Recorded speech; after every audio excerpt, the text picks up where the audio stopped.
మాజీ మంత్రి Harish రావుపై MLA Mynampally Hanumantharao fire అయ్యారు. ఎన్నికల తర్వాత హరీష్ రావు చేసిన అక్రమాల చిట్టా విప్పుతామన్నారు. మల్లన్న సాగర్ కుంభకోణంలో బినామీల పేర్లతో పాస్బుక్లు సృష్టించి రిజిస్ట్రేషన్ చేసుకున్నారని ఆరోపించారు. ఎన్నికల తర్వాత అవినీతి పరులని జైలుకు పంపుతామన్నారు మైనంపల్లి. విధంగా డెవలప్మెంట్ చేస్తాం. ఇది గౌరవ ముఖ్యమంత్రి గారి పార్లమెంట్ కాబట్టి గౌరవ ముఖ్యమంత్రి గారు అందరు ఏడు కాంటెస్టెడ్ క్యాండిడేట్లకు పిలిచి చెప్పడం జరిగింది.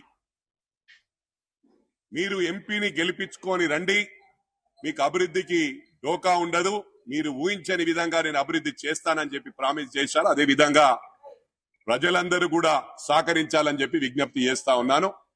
మరి నిన్న హరీష్ రావు గారు కామెంట్ చేస్తా ఉన్నారు, అంటే ఇంకా ప్రభుత్వంలో ఉన్నామనే విధంగానే ప్రవర్తిస్తా ఉన్నారు.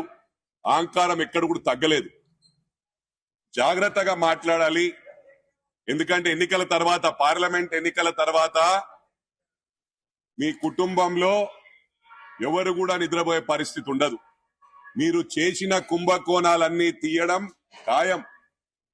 ఏవైతే అసైన్మెంట్ భూములకు పాస్బుక్లు ఇప్పించిండ్రో బెనామీ పేర్ల మీద, మరి అదే విధంగా వక్ఫ్ బోర్డు భూములకు ఎన్ఓసీలు ఇప్పించిండ్రో, మరి మల్లన్న సాగర్ లో ఎన్నో కుంభకోణాలు ఉన్నాయి. అసలు ఎవరికి జాగ లేకున్నా బెనామీ పేర్ల మీద పాస్బుక్లు సృష్టించుకొని వారి పేరు నుంచి హరీష్ రావు పేరు మీదకి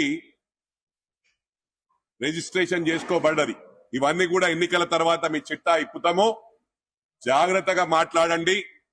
ఎవరెవరు కుంభకోణాలు ఉన్నారో వదిలిపెట్టే ప్రసక్తి లేదు. ఇంకా ప్రభుత్వంలోనే ఉన్నట్టు ఊహించుకుంటున్నారు. 10 సంవత్సరాలు డబుల్ బెడ్రూమ్లు ఇస్తామన్నారు. డబుల్ బెడ్రూమ్లు ఇచ్చిన పాపాన పోలేదు, కానీ వసూళ్లకు పాల్పడ్డారు. ఎవరైతే మీడియేట్ చేసి డబ్బులు వసూలు చేసిండ్రో వాళ్ళందరినీ కూడా హెచ్చరిస్తా ఉన్నాం. మిమ్మల్ని తప్పకుండా వదిలిపెట్టే ప్రసక్తి లేదు. ఎవరెవరు డబ్బులు తీసుకున్నారో వారందరినీ కూడా జైలుకు పంపించడం ఖాయమని చెప్పి కూడా పత్రికా ద్వారా, ఎలక్ట్రానిక్ మీడియా సోదరుల ద్వారా వారందరినీ కూడా హెచ్చరిస్తా ఉన్నాం. ఊహించని విధంగా డెవలప్మెంట్ చేస్తాం. ఇది గౌరవ ముఖ్యమంత్రి గారి పార్లమెంట్ కాబట్టి గౌరవ ముఖ్యమంత్రి గారు